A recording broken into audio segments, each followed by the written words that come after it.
We're going to go to Canada now to get the latest on the wildfires. And the latest for one city, 20,000 people effectively being told to get out and to get out now. These pictures show you some of the reasons why extraordinary wildfires still are burning, and the Northern Territory's badly hit. And the provincial capital there is a place called Yellowknife. 20,000 people live there, and they've been told, get out. By noon Friday. They've been given a deadline to evacuate their homes because the fires could reach the outskirts of the city by this weekend. So they've been given the deadline there of Friday. Some people have been leaving already. We can take a look at a picture of the queues on the motorway, basically the way in and out. There have been cars. We can't bring you those pictures right now, but some people have been leaving already. The background to all this is that for Canada, this is the worst wildfire season on record. 1,100 fires are burning as of Wednesday. Let's get the very latest. Let's go to Sarah Minogue, who's a journalist for CBC North. Thank you very much for coming on the programme. So just talk us through what the latest is there. The latest is that we have a out-of-control wildfire still burning. It's about 15 kilometers to the west of Yellowknife. And that fire really began to threaten our city earlier this week. We saw this unprecedented evacuation order for our city of 20,000 people.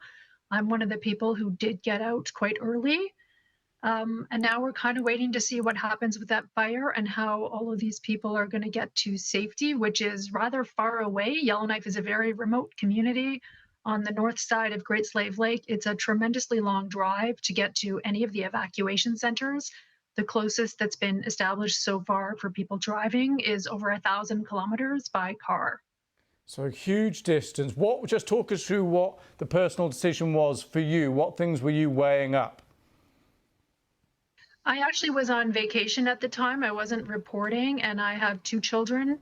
And I had read earlier in the spring the book Fire Weather by John Valiant, who talks about this very thing, the issue of climate driving greater, hotter, and more dangerous wildfires that effectively can't be stopped without massive amounts of rain or otherwise some sort of act of God. So I felt fearful and I booked flights. And the day that I landed in Calgary, that's where I am now, that night, the first evacuation alert was announced for parts of Yellowknife. And the next day, the whole city was ordered to get out. And just how unusual is this for people living there? It's so striking. I moved to Yellowknife in 2013, and the following summer was a terrible, terrible year of fires. It's remembered now as the summer of smoke. We had fires burning all over the territory. It was relentless.